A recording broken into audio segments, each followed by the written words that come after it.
할렐루야. 수요 조형님에 나오신 여러분들에게 하나님의 크신 은혜 또 복이 넘쳐나게 되기를 간절히 축원합니다. 옆에 있는 분들과도 함께 사랑의 인사 나누실 때 두 손을 따봉을 지시고 잘 나오셨습니다. 함께 인사하시겠습니다. 잘 나오셨습니다. 오늘 쉬는 날, 한글날 어떻게 좀 평안한 날들 보내셨습니까? 오늘 그 쉬는 날 가운데 여러분들의 마음 가운데도 지쳐있던 그 마음이 평안하고 또 쉼이 가득해서 회복되는 은혜의 시간이 된 줄 믿습니다. 특별히 오늘 말씀을 통해서 여러분들의 마음 가운데 또 하나님의 크신 은혜가 넘쳐나서 그 은혜를 말미암아 더욱더 힘있게 또 한 주간을 살아갈 수 있는 우리 모두가 되기를 또 소망합니다.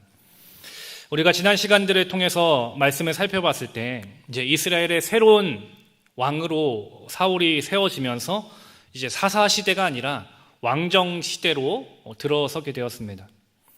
이제 사울이 왕으로 세워지게 되었고 그렇게 왕으로 세워지고 다스린 지 2년이 되었을 때 오늘 보면 13절에 보니까 왕이 망령되이 행하였도다 라고 말씀하고 있습니다. 이제 이스라엘 왕이 되었는데 다스린 지 이제 2년밖에 되지 않았는데 하나님 앞에서 망령되게 행동했다라는 것입니다. 오늘 본문에 이 사울이 하나님 앞에서 망령되게 행동했던 그 어리석은 일들이 무엇이 있었을까? 함께 말씀을 나누기 원합니다. 첫 번째로 이 사울의 어리석음은 끝까지 기다리지 못했다라는 것입니다. 이제 40세가 되어서 왕이 되고 즉위 2년째에 이제 이스라엘의 군사를 모아서 이제 블레셋의 위협으로부터 벗어나고자 이제 블레셋과 전쟁을 치르려고 합니다.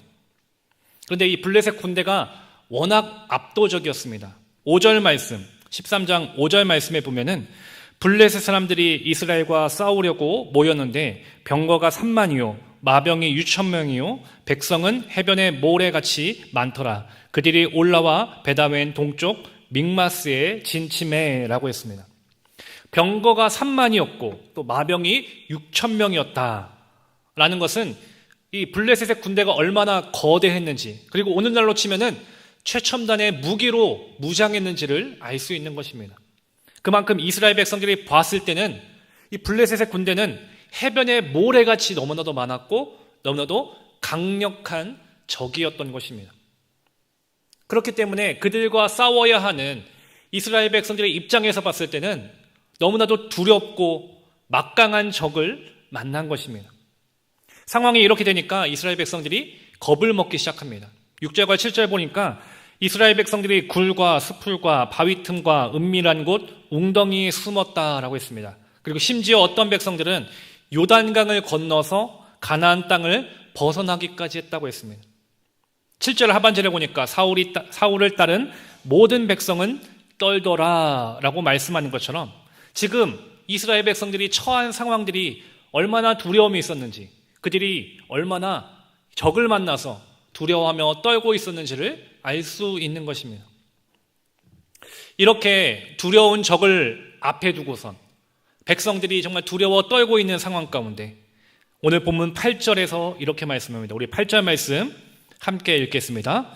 사울은 사무엘이 정한 기한대로 이레 동안을 기다렸으나 사무엘이 길갈로 오지 아니하매 백성이 사울에게서 흩어지는지라. 아멘. 블레셋의 그 막강한 군대 앞에서 점점 이스라엘 백성들은 두려워하며 떨고 있었습니다. 불안함이 커져 있었던 것이죠. 그리고 이 불안함은 사울에게도 점점 커져가기 시작한 것입니다. 그렇게 불안하고 있었던 사울이 간절하게 기다리고 있었던 한 사람이 있었습니다. 바로 사무엘입니다.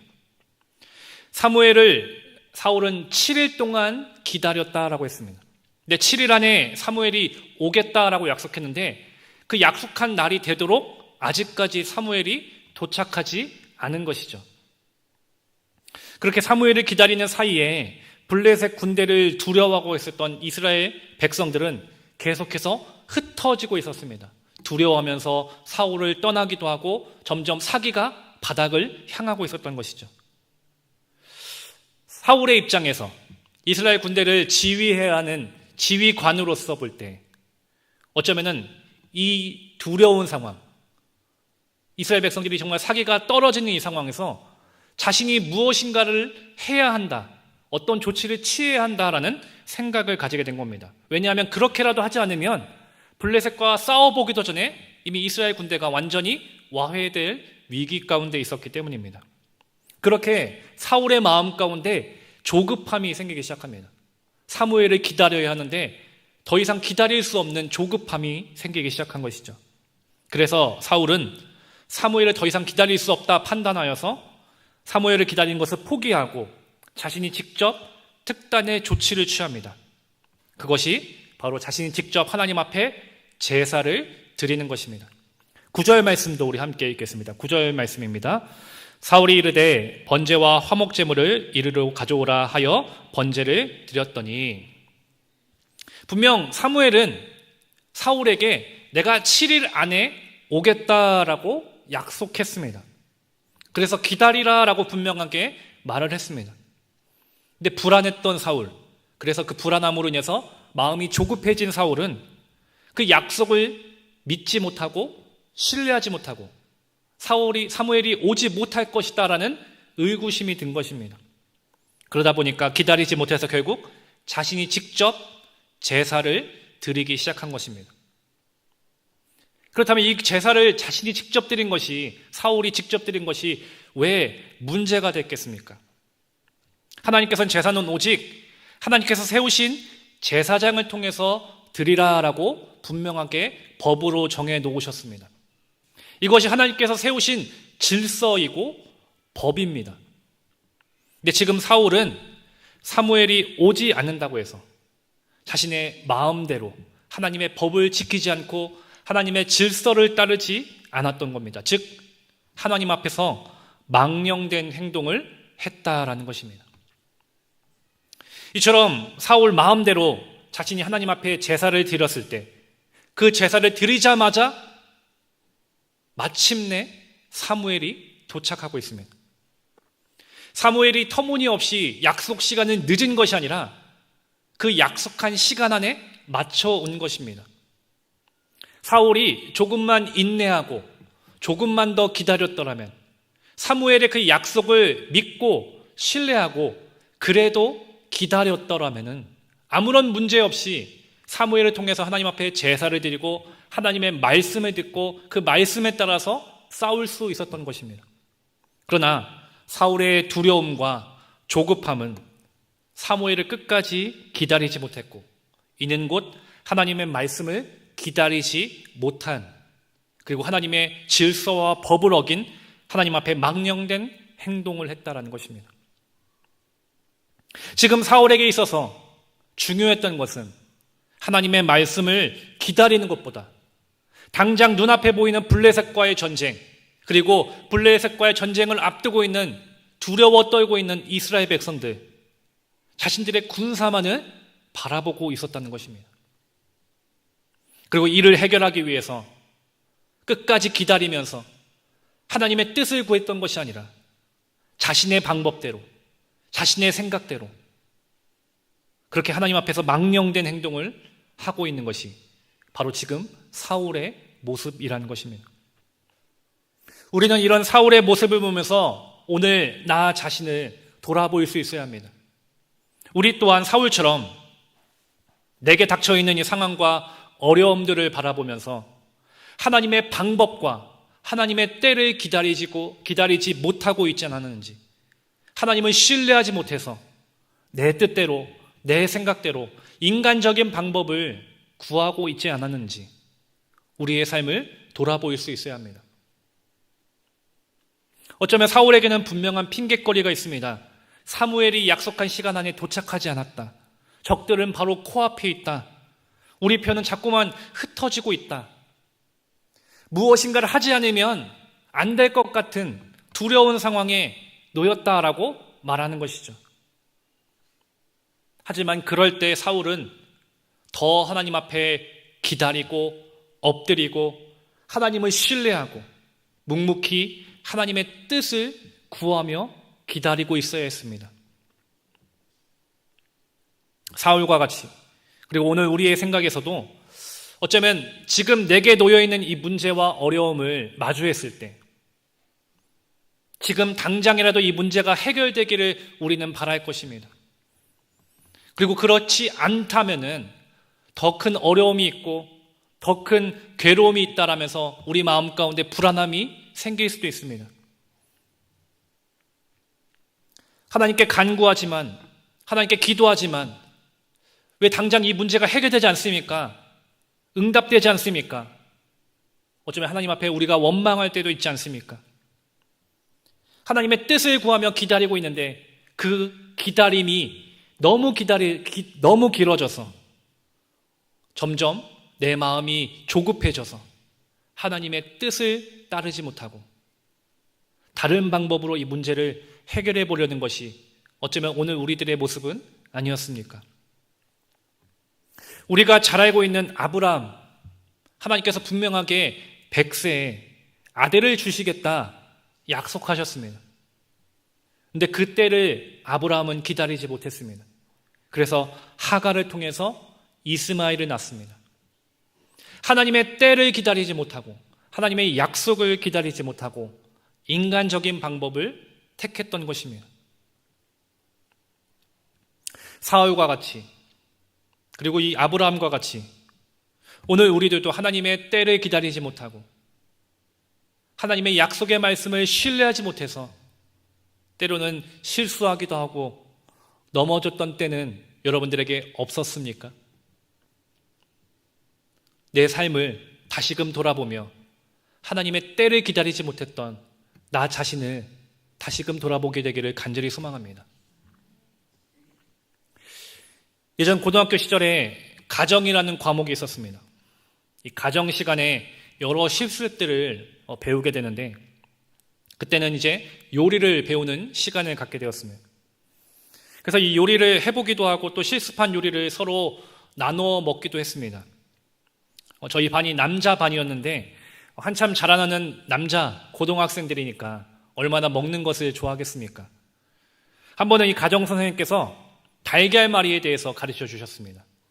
모든 아이들이 선생님 앞에서 정말로 그 선생님 바로 앞에서 정말 눈을 크게 쳐다보면서 선생님의 그 설명을 듣는 둥 맞는 둥 달걀말이만을 바라보고 있었습니다. 선생님께서 열심히 설명하시면서 이제 달걀말이를 완성하시고 이제 그릇에 막 달걀말이를 놓았는데 그 순간 여기저기서 남자아이들의 손이 달걀말이를 향해 가기 시작합니다. 너나 할 거 없이 빨리 달걀말이를 먹으려고 손을 뻗었던 것입니다. 근데 그 순간 여기저기서 소리가 들려옵니다. 아 뜨거! 네, 저도 그렇게 손을 뻗었다가 뜨거워서 잡았던 달걀머리를 바닥에 떨어뜨리고 말았습니다. 여러분들 생각해 보십시오. 이제 막 완성된 달걀말이입니다. 얼마나 뜨겁습니까? 손으로 그걸 집어먹는다고 그걸 제대로 먹을 수 있겠습니까? 근데 저를 비롯해서 우리 남자 반 아이들은 빨리 달걀말이를 먹으려고, 다른 아이들에게 뺏기지 않으려고, 내가 더 많이 먹으려고 뜨거운 것을 제대로 생각하지 못했고 손으로 그것을 잡으려고 했다라는 겁니다. 근데 그렇게 막상 잡으니까 너무 뜨거워서 먹지도 못하고 바닥에 다 흘려버리고 만 것이죠. 그 모습을 보시면서 가정선생님께서 저희를 얼마나 혼내셨는지 모릅니다. 그냥 가만히 순서대로 기다리고 젓가락으로 서로 나눠 먹고 양보할 수 있었다면은 선생님께서 또 하나 만들어주시고 또 하나 만들어주시고 우리 아이들이 모두 먹을 수 있도록 다 만들어주셨을 텐데 조금 빨리 먹으려고, 더 많이 먹으려고, 뺏기지 않으려고 하다 보니까 정작 아무도 제대로 먹지 못한 그 달걀말이를 모두 다 흘려버리는 미련한 짓을 했다라는 겁니다. 우리의 믿음 역시 어쩌면 마찬가지입니다. 믿음은 인내하며 끝까지 기다리는 것입니다. 비록 지금 내 삶 가운데 두려움이 있고 불안함이 있을 때 내 마음 가운데 조급함이 들 수 있습니다. 빨리 이 문제가 해결되기를 누구보다 바랄 수 있습니다. 근데 그럴 때 오히려 잠잠하게 기다리고 주님을 바라볼 수 있어야 합니다. 왜냐하면 우리의 구원은 우리의 힘이나 우리의 지혜나 내 뜻대로 되는 것이 아니라 오직 하나님께로부터 오기 때문인 것을 여러분들 기억하시기를 간절히 소망합니다. 시편 40편 1절 말씀에서 다윗이 이렇게 고백합니다. 내가 여호와를 기다리고 기다렸더니 귀를 기울이사 나의 부르짖음을 들으셨도다. 시편 62편 1절에서도 이렇게 말합니다. 나의 영혼이 잠잠히 하나님만 바라며 나의 구원이 그에게서 나오는도다. 여러분들, 우리가 잘 알고 있는 다윗이 이스라엘의 왕으로 기름 부음 받았지만 그가 왕이 되기까지 얼마나 많은 고통과 괴로움을 겪어야 했습니까? 특별히 사울의 괴롭힘으로 인해서 날마다 도망자 신세를 져야 했고 하루하루 목숨이 위협받는 정말 어려운 삶을 살았습니다. 매일같이 목숨이 위협받는 그 두려움, 얼마나 고통스러웠겠습니까? 그런 다윗에게 사울을 죽일 수 있는 기회가 2번이나 주어졌습니다. 그때마다 다윗의 부하들은 이것은 하나님께서 주신 기회다라고 말하면서 사울을 죽이자라고 말합니다.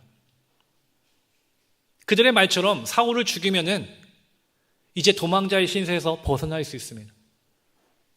더 이상 하루하루 괴롭게 살지 않아도 됩니다. 그리고 그 사울을 죽임으로 내가 왕이 될 수 있습니다. 얼마나 달콤한 유혹입니까? 그런데 다윗이 어떻게 했습니까? 비록 지금 내가 겪고 있는 괴로움이 있고 고통이 있다 할지라도, 괴로운 시간을 보내고 있다 할지라도 하나님께서 반드시 나와 함께 하시고 나를 가장 좋은 길로, 가장 완전한 길로 인도하실 것을 믿는 믿음 가운데 다윗은 끝까지 기다리고 또 기다렸다는 것입니다.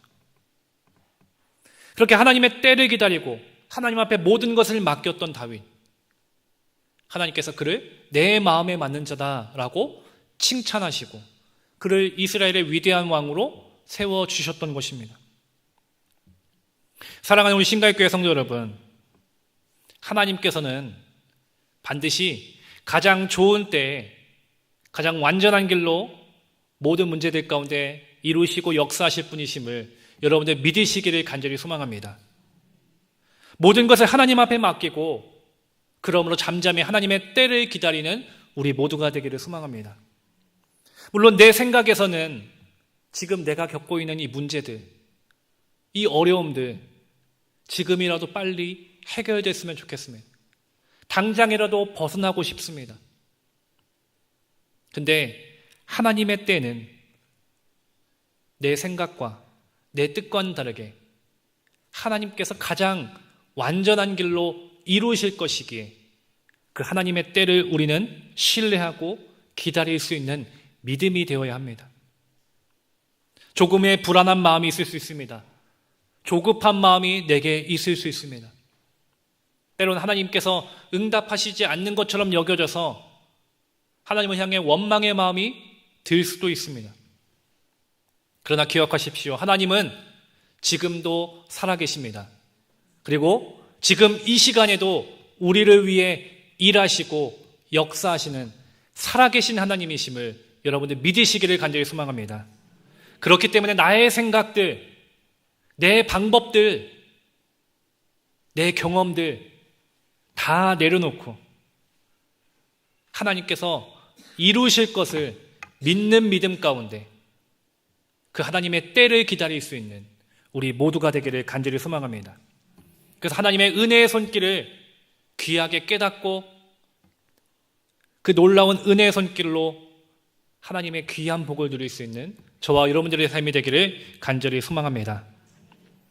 두 번째로 이 사울의 어리석음은 변명만 할 뿐 회개하지 않았다는 것에 있습니다. 앞서서 사울은 사무엘을 기다리지 않았습니다. 자신의 마음대로 자신이 판단해서 하나님 앞에 제사를 드렸습니다. 이 모습을 보고서 사무엘이 왕이 지금 무엇을 하고 있느냐라면서 사울에게 따집니다.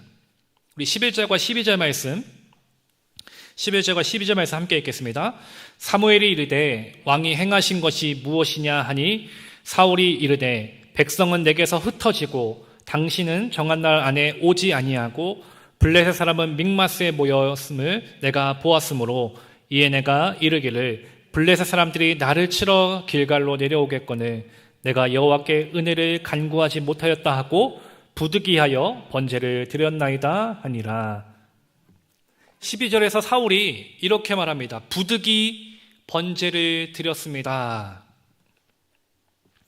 사울은 지금 자신의 잘못된 행위, 자신의 잘못을 인정하지 않습니다. 오히려 부득이하게 어쩔 수 없이 그럴 수밖에 없었다라고 말하면서 자신의 행위가 잘못된 것이 아니라 그렇게 할 수밖에 없는 그럴 사정이 있었다라고 자신의 행위를 정당화하고 있습니다. 분명 사울은 자신의 잘못이 무엇인지 알고 있습니다.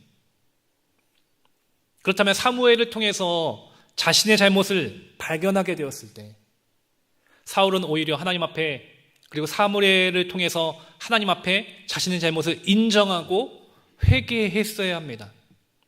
아, 제가 잘못했습니다. 제가 그렇게 하면 안 됐는데 정말 잘못했습니다. 용서해 주십시오.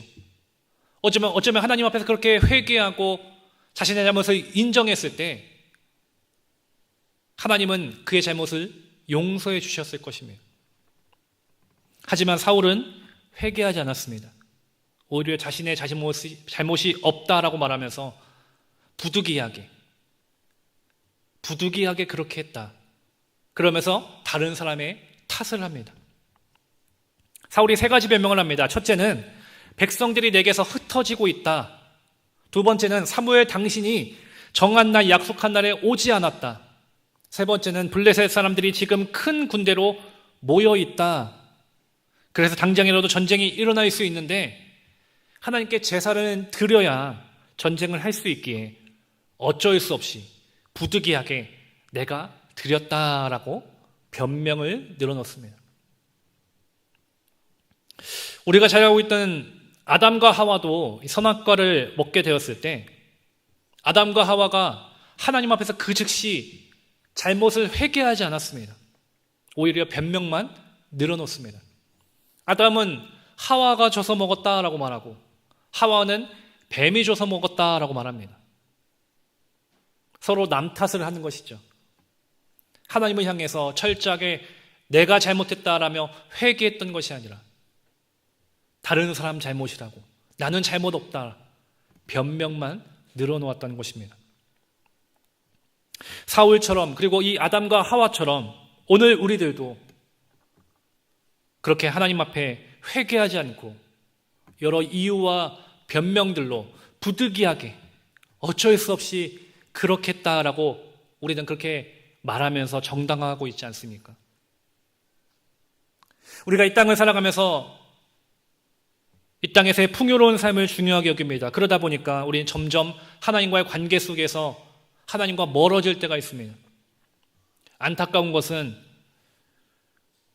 많은 학생들이 공부해야 한다는 핑계로 학원에 가야 한다는 핑계로 시험 기간에 되면은 교회에 나오기보다는 학원에서 시간을 보냅니다. 공부를 합니다. 고3이 되면은 그것이 당연한 일인 양 교회는 나오지 않습니다. 아이들도 그렇고 그렇게 보내는 부모들도 있습니다.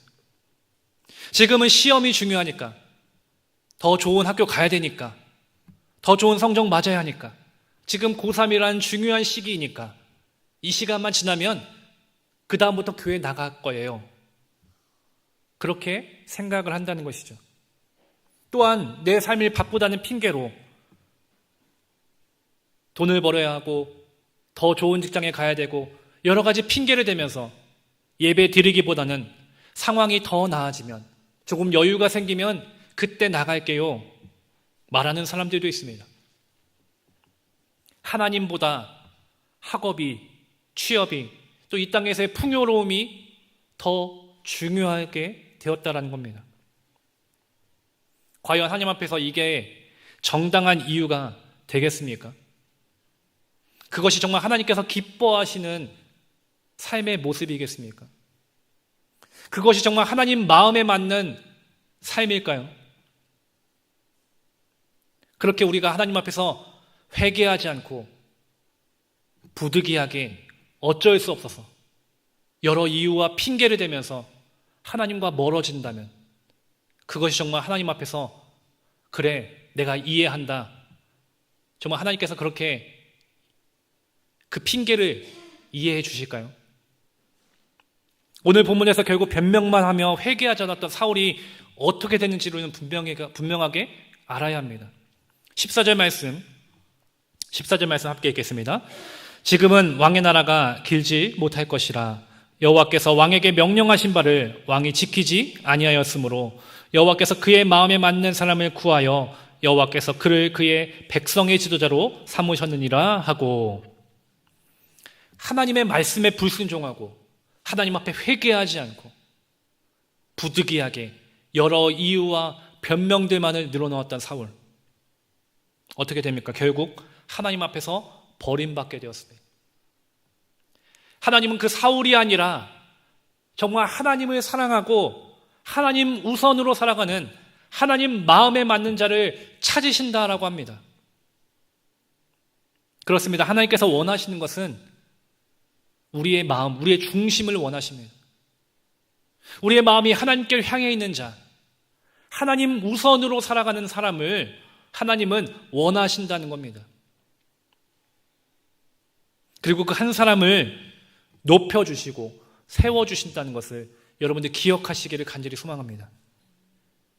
그러나 하나님을 향한 마음이 없이 부득이하게 어쩔 수 없어서 그래야만 해가지고 다른 이유와 핑계들로 변명만을 일삼는다면, 하나님 앞에 회개하지 않는다면 하나님은 그 모습을 결코 기뻐하시지 않는다는 것을 사울을 통해서 우리는 반드시 깨닫게 되기를 간절히 소망합니다. 하나님은 사무엘을 통해서 사울에게 회개할 기회를 주십니다. 그의 잘못을 알도록, 그리고 돌이켜서 회개하도록 기회를 주신 것입니다. 그리고 오늘 말씀을 통해서 우리에게도 기회를 주십니다. 우리가 그동안 하나님과의 관계 속에서 멀어졌을 때 회개하지 않고 여러 이유를 대면서 부득이하게 어쩔 수 없어서 변명만 늘어놓고 있지 않았는지, 그렇게 하나님보다 다른 내 삶을 더 중요하게 여기고 있지 않았는지, 오늘 말씀을 통해서 하나님은 우리에게 회개의 기회를 주고 계시다는 사실을 우리가 기억해야 합니다.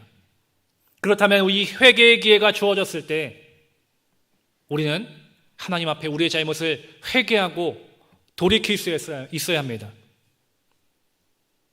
그러나 사울과 같이 여전히 핑계를 댄다면, 부득이하게 어쩔 수 없어서 그래서 못했습니다, 그래서 못 나갔습니다, 그렇게 우리가 핑계를 댄다면, 회개하지 않는다면 우리는 사울과 같이 어리석은 자들이 될 수밖에 없다는 것을 기억해야 합니다.